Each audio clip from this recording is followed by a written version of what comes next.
better at this point? Because they don't play any defense. They're a historically bad defensive team, Skip. And only the Sacramento Kings play worse defense than what the Pelicans play.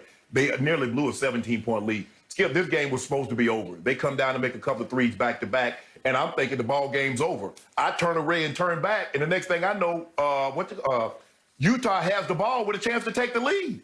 Skip, that's their problem, is that their two best players are unconcerned with defense. I thought Zion Williamson would be a better defense. You told me, Skip, he was going to be an all-NBA defensive player. I thought he would be a lot better. I didn't think that because he's kind of undersized to bang with 7-footers and 6'10", 6'11 guys, but I thought he would be better defensively than what he is. Brandon Ingram is not playing any defense. He's an offensive guy.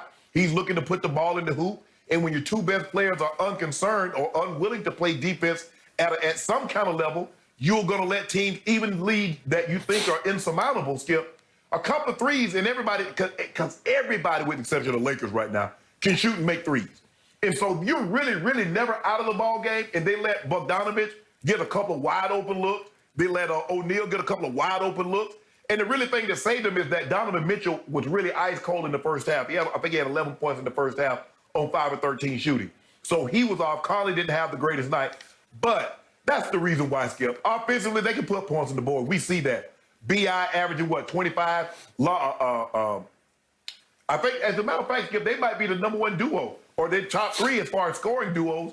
But defense, and that's not, and Stan Van Gundy's calling card, Skip, is defense. But they play little to none. More times than not, they play no defense. And this is why I believe they haven't reached their potential, because teams get up and down the court. You're not going to win consistently. Now, unless you got what the Nets have, that can on most nights go get you 140. But even there, and even the Nets, Skip, they started winning games when what? When they buckled down and played a little better defensively. And so that's what the Pelicans are going to have to do, Skip, if they want to make the playoffs, want to make this push. Even just get to the 7-10, because those are play-in seeds, and then you see what happens from there. Yeah. But until that happens, Skip, they play better defense, they're not going anywhere. Yeah.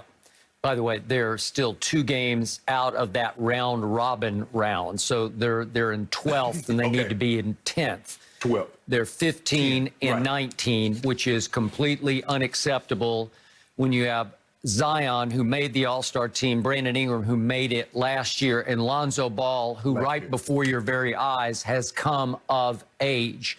They made a nice pickup in addition with Steven Adams, who's getting them 9 rebounds a game, so that works.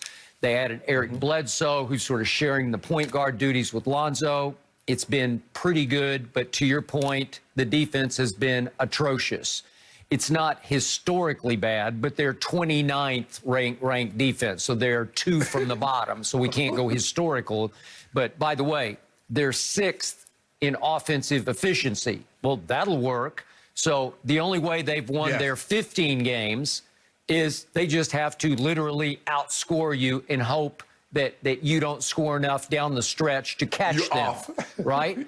And remember what they did against Phoenix back on February 19th, not that far back. That they were up 102-91 going to the fourth quarter at home against Phoenix. They lost the fourth quarter 41-12. Okay, so whose fault is this that they've blown these leads and they're only 15 and 19? Well, I first guess this. I'm not a Stan Van fan. Stan Van Gundy, to me, doesn't work with today's kids who play this game. I think his words, his rants are falling on deaf ears among the younger Pelicans because he's not connecting with them, as you say, his calling card is defense. Well, they're playing little to none. And I agree with you. I am a huge Zion fan, much bigger than you are, especially on the offensive end. And I did not say that he was going to make first-team all-defense. I just said that he will block shots and he will be active on defense at they list him at 6'7". I think he's about 6'6", as you know. And he just doesn't play very hard on the defensive end. It's an afterthought to him. It used to be the calling card of Lonzo Ball. It's becoming more of an afterthought for Lonzo Ball, which is shocking and disappointing to me. You noticed that too, huh? Yeah, I have. And I'm also the biggest Lonzo fan. But what is shocking me is how underutilized my man Zion is in the fourth quarter of these games, because Zion is like, he legitimately made the All-Star team. He's averaging 26 points, 7 rebounds, which I thought should be 10, and maybe it will. Remember, he's only 20 years of age. He's played a grand total of 57 NBA games. So he hasn't even played near a full season of NBA basketball yet. And yet he leads the league at 61% shooting from the field. That's with players who've taken 400 or more shots. So in that high cap of the 56 players who've taken 400 or more shots, he's running away with the percentage lead at 61%.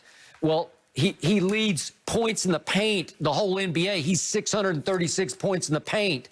To Giannis has 572. And Shannon, if you look at historical points in the paint, and the stats are only kept back to 1996, but Shaq has the top 7 points in the paint since 1996. And do you remember 2000 when he just ragdolled everybody who played him, including Tim Duncan and David Robinson in the playoffs? Everybody's head. He just did. He terrorized the NBA. He turned it into more football, basketball, and they couldn't even referee Shaq because he was so big and strong at, what do we give Shaq, 7'1"? I believe he's 7'1". And 7'1", and probably this prime Skip, probably about 330. 330-ish, okay? And is Zion 300? He may be, but at about 6'6", 300. But if you look at what Shaq did that year when he set the record for points in the paint, he averaged 23 points in the paint per game. Well, Zion has the next best season to all those Shaq seasons, which is this season. He's averaging 19 points in the paint, and he's only 20 years old. When Shaq had his most dominating, devastating season, he was 27. So he was more of a man with his man body than Zion is at age 20, having played only 57 NBA games. So let's let that, go ahead, take shape. But Skip, you look, okay, Zion, 96% of his shots come from the lane. 83% of his shots come from the mid-range, the restricted area. Yep. Skip, he's taken four mid-range shots the entire season. But let me tell you why he's not getting more opportunity in the fourth quarter. I don't know if you noticed this, Skip. They're subbing him on the defensive end in the fourth quarter because he's become a liability on defense. Yeah, but Skip, just a little bit. You're a historically great player. They can't Skip. No great player. You covered this game far too long. You know there's no great player that they sub in that situation. Yeah. You can't. Okay. Because what happens? You get the what happens, Skip? You force them to miss, and you get the rebound, and your best offensive guy, your best guy, is on the bench.